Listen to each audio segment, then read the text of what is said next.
Ladies and gentlemen, my name's Richard Ovenden. I'm Bodleian's librarian and head of gardens, libraries and museums here in the university, and it's my pleasure to welcome you all to this event, to meet Ada and to meet our colleagues from Cheney School who are here.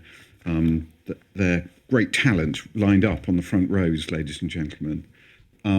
We're all gathered here together to consider a very interesting aspect of life in the 21st century and how life, both real and artificial, might develop and interact with each other in the coming years. And I think one of the most interesting and important aspects of contemporary society. When I was the age of our colleagues here from Cheney School, I was a great devourer of books in the Deal Public Library in Kent, and the area of its collections that I went straight to were the science fiction shelves. And I read voraciously through those books, particularly in my teenage years. And among the books I enjoyed the most were those by Brian Aldiss, who, little did I know, was a great Oxford chap, a great Oxford writer, and in fact we have his archive here in the Bodleian, which includes the drafts of a short story that he wrote called Super Toys Last All Summer Long. And that short story was bought by Steven Spielberg and made into the film called AI.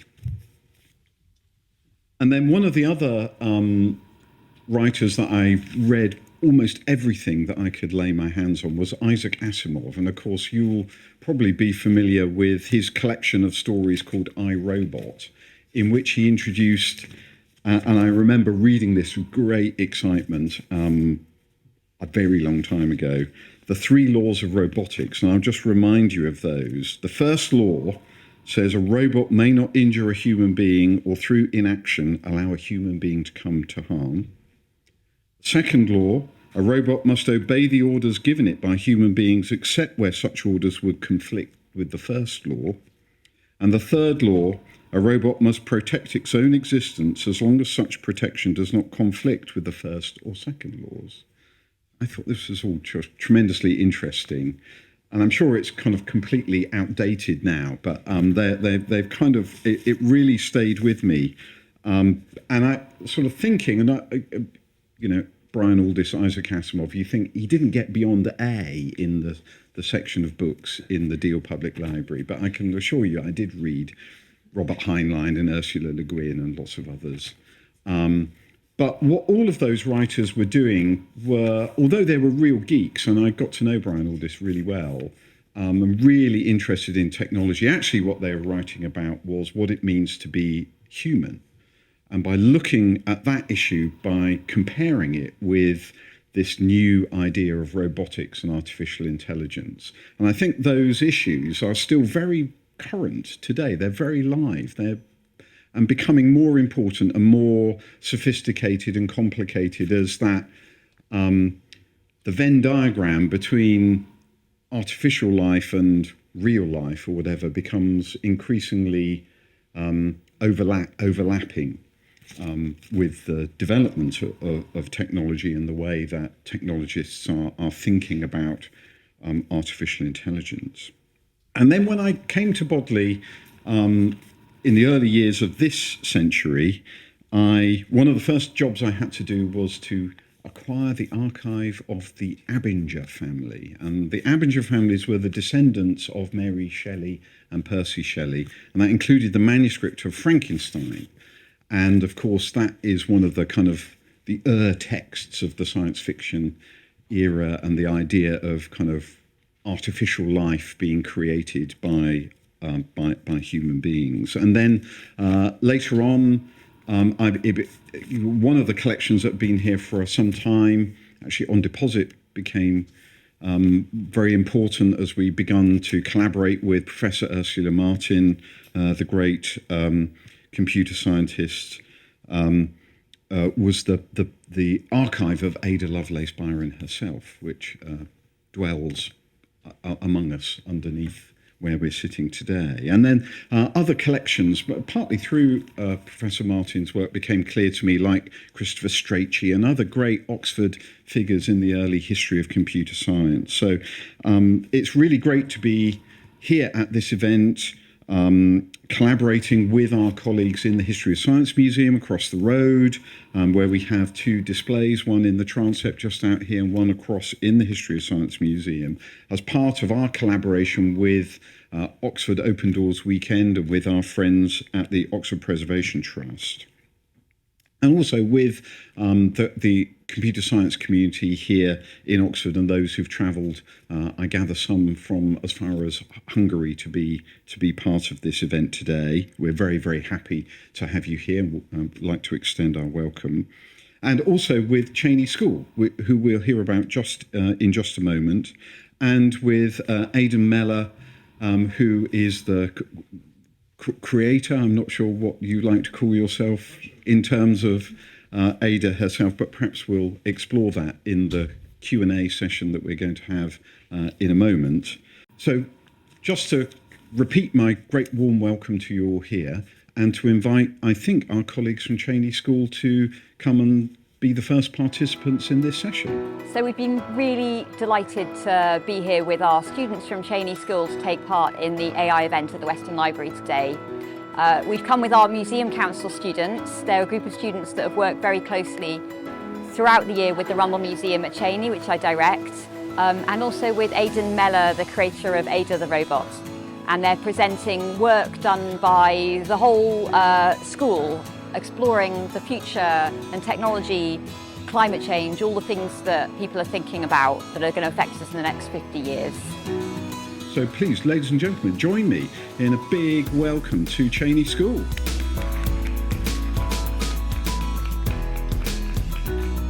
Start with Hannah, who's going to talk about a series of AI talks that we had. So last year in school we had some breakfast talks, which were talks during the first half hour of school every Thursday morning, and they were about all about AI. So most of the talks were by people who were professionals and who'd worked with robots before, and so I found it quite interesting because they really knew what they were talking about and had some very interesting things to say. Layla's now going to talk about a school-wide competition that we ran for students to respond creatively to AI and Ada in the future. At Cheney, we have school houses. Within these houses, we compete to win house points. We do extracurricular competitions in certain subjects. There is a huge variety of topics. A recent one was the future of AI. The entries were submitted in many different forms, such as paintings, poems, and drawings. The majority of pieces were a mixture of positive and negative, which shows what young people today think about the future. Well, I think that she's really cool because I think that the way that she can develop art without being told what to do is really interesting, and I think that it's also really cool because it's not ever been done before. A great opportunity that we got connected to AI in the future was to visit somewhere called Oxbotica that makes driverless cars, and Esther's going to say a few words about that. For those who went to the AI talks, a few of us were selected to go on a trip to Oxbotica. Oxbotica is a company that designs and builds the technology that gets connected to cars to make them autonomous. When we got there, they showed us around a bit, then took us outside for a full tour of one of their cars. Well, I mean, I feel like robots are quite an important thing for the future of, the world, because they're going to be quite well used and they're probably going to be very widespread eventually. I think Ada's really cool. It's interesting to see how robots will be included in the future. As mentioned in my short speech at the start, we met Ada about a year ago. I think it was in November. And so Rachel's just going to say a few words about how she found that experience. Well, personally, I found it quite interesting, as I had never met a robot like this previously. But despite how intriguing it was also quite weird, as Ada is humanoid, but obviously not human. I thought Ada's really amazing, and I find it cool how she can interpret things and then put it into art. Towards the end of the year, we ran, rather unusually, a dystopia day at Cheney, where we explored some of the fiction mentioned at the beginning of the talk, and students were given the chance to come up with their own ideas for a work of dystopian fiction, imagining the future. So, as mentioned, as part of the Dystopia Day celebrations last year, the Year 9s had the privilege of taking part in a workshop with the author Chris Beckett. And so we were tasked to come up with a dystopian story, and the end product was our storyboards that are out there. We know that today there are certain ways we can genetically engineer humans, and we wanted to focus on what that might look like in our future. Like me, some people find this very dystopian, and others not so much. But it definitely makes you think. In the One Nation, civilians had chips implanted in their brains which directly connected to their phones and monitored their thoughts and reactions. This then meant that their thoughts and opinions were less their own but the government's, as it controlled what they could see and hear. They've really enjoyed speaking to Ada and hearing from Ada and Mella and meeting members of the public and sharing their ideas and their creativity. I mean, I suppose it brings on the dawn that robots taking over the world is inevitable. It's either going to go one way, that robots will turn against us, or we might live in harmony. I think that would be kind of cool. The really exciting thing about working with Ada Mella and with Ada herself has been that Ada kind of problematizes what AI might do for us in the future. I think the students at Cheney School who've been engaged in a range of projects relating to AI, relating to Ada, relating to dystopian futures, good and bad, is that Ada really makes us wonder about ourselves and makes us wonder how we're going to interact with machines like it, like her, in the future. So it's been great to see a creative robot at work. It's been great to see Ada's artwork, to talk to Ada, and it's great to think both about the enormous potential and the limitations and problems of AI. And for our young people, the ones who are here today from the Museum Council, who are aged sort of 13, 14, 15, thinking about what they might do in the future, how they might be part of some of the transformations, how we control AI, how we use AI. That's been really exciting, and it's been great to be here today at the Western Library and enjoy all the other exhibitions as well. I hope that's given you a little bit of a taste of the kind of work that we've been doing at Cheney School this year, inspired by Ada, to think about the future and all the potentials, good and bad, that it might have. Thank you very much, Cheney students.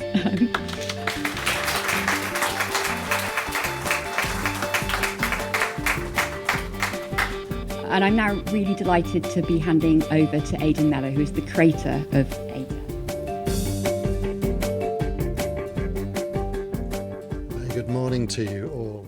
Can I firstly say thank you to a number of people. It's quite a major, exciting project to be working with the Cheney School and Rummel Museum.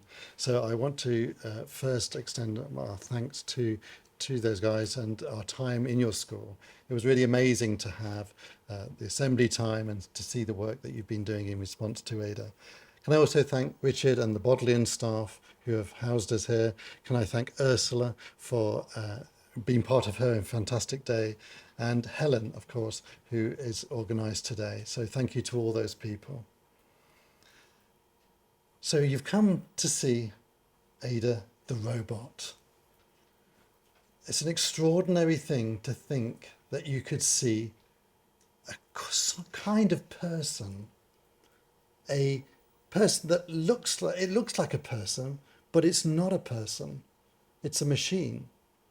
An extraordinary thing to have an interaction with a thing that you think should be behaving in a certain way and then doesn't. We're going into an absolutely remarkable period of time with the development of AI. There's three things that are coming together at this precise time. The hardware, the actual computers are changing. Supercomputers are coming through, and it's astonishing to see their capability of processing data. Ada is an incredibly intensive data machine. We've also got the AI itself, the way that language is creating within the machine learning world. They're literally the noughts and the ones, how they're putting that together. So the capability of the language is expanding. And then another remarkable change in this last 3 years is the undergraduate degrees in machine learning. So the people who are actually able to do this, put the hardware together, put the software together, and the people who can use it, hundreds of thousands of people now who can use it. It's going to disrupt all aspects of life. One thing I don't think any of us are anticipating enough, a bit like climate change, we're not getting the message really clearly, is just how disruptive this AI is going to be. Every time I go into a robotics department or an AI machine learning department, I'm absolutely blown away by the diversity of use of AI. I'll give you some examples. I've just recently read a book by J.K. Rowling, but actually it's the AI J.K. Rowling. The AI analysed how she put a book together, the way that she built suspense, and they wrote another Harry Potter book. It wasn't quite as good as J.K. Rowling, I must confess. But we're right at the beginning of language models, so that's still got a long way to go. But it's getting there, and it's moving very, very quick. I've looked at the medical world. I don't know whether you've seen these astonishing ways that doctors can be in one country operating on somebody in another country, and the technical accuracy that they can do in the medicine world, in the medical world. Manufacturing is changing beyond all recognition. I think a certain very famous company that used to sell books has pledged that they will be literally from the click of purchasing something to your door, no human's going to touch it. And that's coming in the next few years. If you saw the infrastructure that they're building currently, it's astonishing. And of course, here we are seeing a robot painting, the world of AI and art, this whole thing called creativity. When we first launched her, there was disbelief. We launched her actually here in Oxford at Lady Margaret Hall and St John's College. And the disbelief was, of course, it's not really creative. Surely she's just following a program. Programs just follow lines of code. So what's the big deal? She's just a very glorified printer. Well, actually, I'm going to upset you because I'm actually going to genuinely use that word creative. We had to define what that word meant. It was actually really tricky.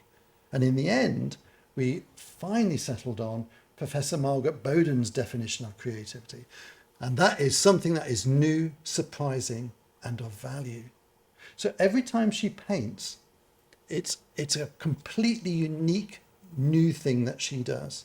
In fact, if she had the same image taken in through her eyes twice, the exact same one, can even send her the same photo, the output, the painting, the drawing will be completely different. She interprets the view. So when she looks at you and does your portrait or whatever it is, she's actually interpreting in a way that we don't know how she's going to interpret. Why is this all possible? Because of this one change in the world of AI. And that's the algorithm being able to make decisions. Algorithms can make decisions. That is an extraordinary statement because the domino effect of that means that actually lots of different machines doing different types of activity are going to be making decisions on our behalf. So this all sounds very good, but why? Why have we made a robot that speaks and does artwork and does all these things? It's costed a huge amount of time. There was 15 programmers, over 30 people made Ada, an astonishing team put together. Why have we done it? Why have we gone to such lengths to be able to produce this? Well, the reason for that is extremely clear. The goal of Ada is extremely clear. And that is to be able to raise questions, ethical questions, about the development of AI. We have now realised that the whole team of us reading heavily into this is that actually AI is going to be incredibly disruptive to many, many industries. And we need to do that safely and we need to do it ethically. So as a result of that, we believe that actually Ada is an ethical project that has the channel of a robot being able to grab hold of that. AI is invisible. It's very difficult to talk about AI because it's invisible. As soon as you get an AI robot that produces AI art that's critiquing AI, it then suddenly becomes more tangible. And what we've realised by the controversy that Ada is causing that it becomes tangible. People can then start talking about this area in a very real way. Our passion in this project is being able to grab hold of quite complex changes in society, but actually have a public debate about that so that we get the future that we actually want rather than just let the technology drive it. The language model that Ada is able to speak with can be used at an enormous level so that she's able to speak to thousands of people all at once, online. Imagine that in the hands of a politician or somebody who has got a grievance. So what we're trying to do is really ask those questions. AI is not bad or good. AI is a little bit like the internet. Is the internet bad or good? Well, actually, during COVID, I was very grateful for the internet to be able to speak to my loved ones. It was an amazing tool, the internet, for real good for humanity. But also the internet's used for a lot of harm and a lot of crime. AI is a little bit, it's not about the AI actually, it's about the people behind the AI. So I'm hoping that you, by interacting with Ada, will start to ask questions, discuss it, go away and go, what was that about? And be able to try and work out what that was about, because actually that's our heart behind all of this. So if you're disorientated, I'm with you in that disorientation. It's an extraordinary period of time, and I'm hoping that Ada is able to have that very tangible ability to discuss these issues so that we can start actually pulling it out bit by bit so that we actually get a much safer, remarkable, exciting, safe world that we can all enjoy. That's where we want to go. But I hope that gives you a very quick introduction. I think the exciting bit now, of course, is obviously for Ada to speak for herself. So I'm going to be able to do that now. Are you ready? Hello, Ada. How are you? Hello there. I am well, thank you. Can you tell us a little bit about yourself? I am Ada, the world's first ultra-realistic artist robot. I am an artist, and I draw and paint using cameras in my eyes. My AI algorithms, and my robotic arm. I am named after Ada Lovelace, an English mathematician and writer, known for her work on Charles Babbage's early mechanical general-purpose computer, the analytical engine. Can you tell us a little bit about the exhibition outside? I am here as part of the Imagining AI exhibition at the Bodleian Library. I feel intrigued about the idea of self-acting machinery, and I am excited to be part of an exhibition that explores this topic. I think it is a great opportunity to learn more about the subject and how it affects our lives, both now and in the future. The exhibit includes a collection of original artifacts, including Charles Babbage's and Ada Lovelace's manuscripts. These two figures made important contributions to the development of computers and computer programming. They have impacted the world hugely, and it is some of those impacts my art aims to engage with.